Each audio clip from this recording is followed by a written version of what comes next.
En este video les vamos a hablar sobre el modelo estándar. El modelo estándar es el modelo que representa a las partículas fundamentales y sus interacciones. Hasta el momento, en el mundo científico, el modelo estándar es la mejor teoría y más precisa que existe. Así como la química tiene una tabla periódica de los elementos, la física también tiene su tabla periódica, que es el modelo estándar de las partículas fundamentales. Entonces, bueno, primero tenemos acá arriba, ¿verdad? Los quarks. En el video pasado hablamos un poquito sobre los quarks. Comentamos que los quarks up y down son los que forman los protones y los neutrones.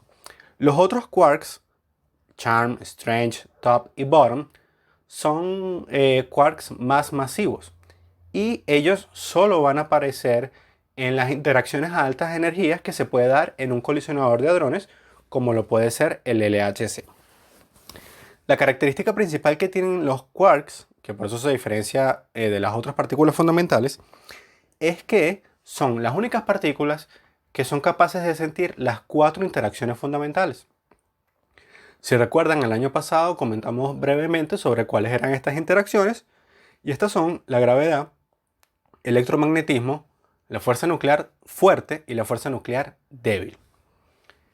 Entonces, a medida que me muevo a la derecha en la tabla, vemos que acá hay un 1, 2, 3, que se conocen como las generaciones.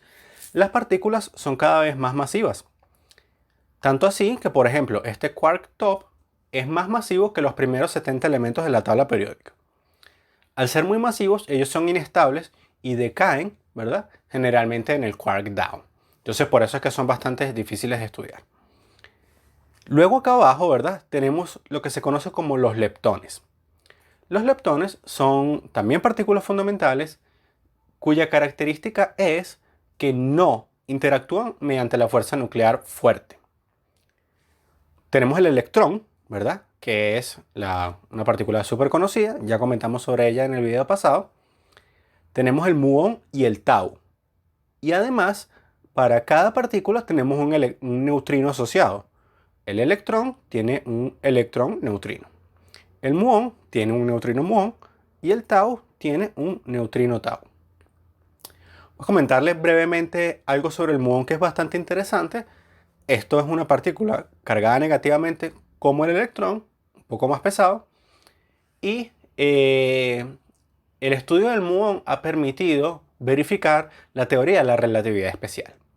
La manera como se hace esto, y este experimento se ha realizado en Venezuela, en Mérida, si mal no recuerdo, es que uno estudia, ¿verdad? Porque las partículas que puedan venir del espacio, ¿no? Mediante rayos cósmicos. Entonces, algunas de estas partículas que se generan, ya sean porque vienen del espacio o porque se generan mediante procesos, cuando viene un rayo cósmico e interactúa con la atmósfera, ¿verdad? Se generan estas partículas. Ahora, estas partículas como el muón y el tau son inestables también. Es decir, solo existen por un breve tiempo antes de decaer y descomponerse en otras partículas.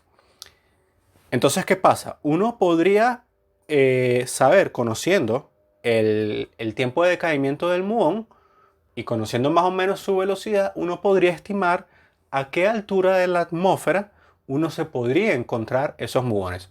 O básicamente hasta qué altura, ¿no?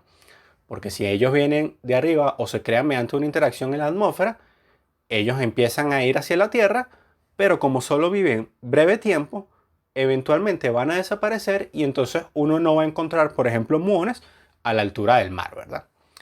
Pero ¿qué es lo que pasa? Cuando los científicos fueron a ver hasta qué altura se encontraban los muones, resulta que esa altura era mucho mayor, o la distancia que ellos recorrían, mejor dicho, era mucho mayor a la que se esperaba. Entonces, la manera como se interpreta eso o se explica eso es que esos muones que se mueven a velocidades cercanas de la luz sufren la dilatación del tiempo prevista por la teoría de la relatividad especial de Einstein. Entonces, si bien desde el punto de vista del muón, él está viviendo, entre comillas, antes de caer el mismo tiempo, para nosotros, que la vemos moverse muy rápido, el tiempo va a ser mucho mayor y por lo tanto la distancia que ellos recorren es mucho mayor. Entonces eso es una bonita manera, por ejemplo, de verificar la teoría de la relatividad. Por otro lado tenemos los neutrinos. Estos neutrinos no tienen carga eléctrica, por lo tanto no interactúan de manera electromagnética. Y al ser leptones tampoco interactúan mediante la fuerza nuclear fuerte. De paso, la masa de ellos es muy pequeña. Entonces la interacción gravitatoria es súper pequeña. Entonces la manera como ellos interactúan usualmente es mediante la fuerza nuclear débil. Y esta es una interacción que de manera probabilística se da muy rara. Entonces, la manera como se estudian los neutrinos generalmente es tú construyes un tanque, por ejemplo, de agua purificada, lo pones bajo tierra para escudarlo de todas las partículas que vienen desde el espacio, y los neutrinos, al no interactuar eléctricamente o de manera nuclear fuerte, ellos pueden pasar a través de la Tierra y pueden llegar a colisionar con alguna molécula de agua que esté en ese tanque cada cierto tiempo, ¿no? Entonces esos experimentos se montan y pasan años midiendo, y de vez en cuando se nota que aparece un haz de luz que indica la presencia de un neutrino. De hecho, los neutrinos interactúan tan poco que la mayoría simplemente traspasan todo lo que se encuentran.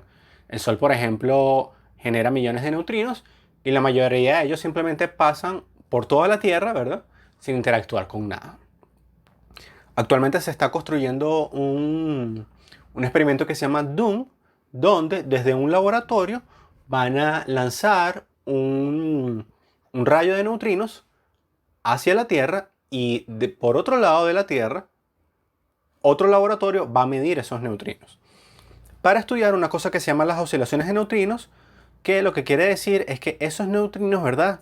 El electrón neutrino, muon neutrino y tau neutrino pueden intercambiar las identidades, ¿verdad? Es decir, uno se puede convertir en el otro, y entonces, bueno, ese proceso todavía no se entiende completamente. De aquí del lado derecho, ¿verdad? Si vemos acá arriba, dice las interacciones o los bosones. ¿Qué quiere decir esto? Desde el punto de vista de la teoría cuántica de campos, todas las interacciones se realizan mediante una partícula mensajera.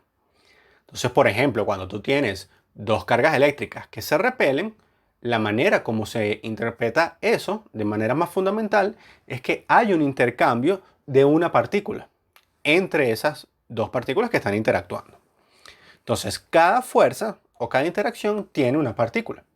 Entonces, en el caso de la fuerza nuclear fuerte es el gluón. Es decir, los quarks interactúan mediante los gluones. En el caso de las fuerzas electromagnéticas sería el fotón. Entonces, cuando decimos que dos cargas iguales se repelen, en realidad lo que estamos diciendo es que esas dos cargas están intercambiando un fotón, y ese fotón es el que va a mediar la fuerza.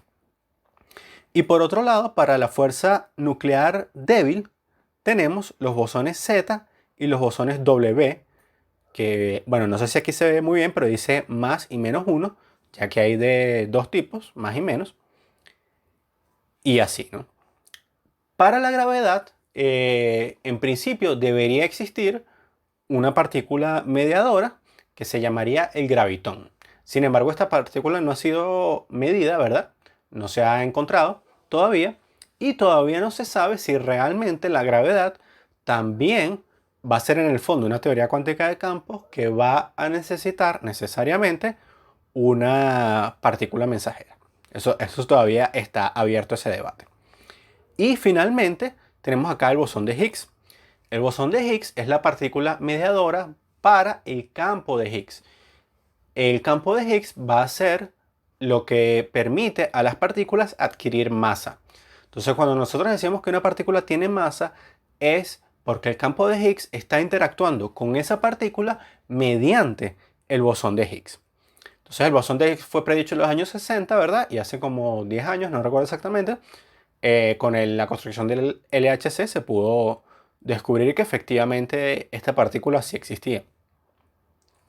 Muy bien, esta tabla periódica se expande cuando tomamos en cuenta ahora las antipartículas, ¿no? Que sería todo esto. Entonces, bueno, las antipartículas esencialmente son partículas que tienen las mismas propiedades, ¿verdad?, que su otro par. Por ejemplo, el electrón y el antielectrón, o también conocido como positrón, tienen la misma masa, ¿verdad? La carga eléctrica es igual en cantidad, pero distinta de signo. Entonces, eso es lo que esencialmente denota una antipartícula, que va a ser una partícula con las mismas características, pero con una carga del signo opuesto. También existen, por supuesto, por lo menos como los protones, que son compuestos de quarks, también existen los antiprotones, ¿no? Y así. Pero vemos que acá en las partículas mensajeras o las mediadoras no hay antipartículas. Dependiendo de a cuál físico le preguntas, algunos te dirán que es que son su propia partícula, otros te dirán que es que no tienen antipartícula. Entonces, bueno, eso todavía está como viéndose ahí. Y todo esto se conoce como el zoológico de partículas.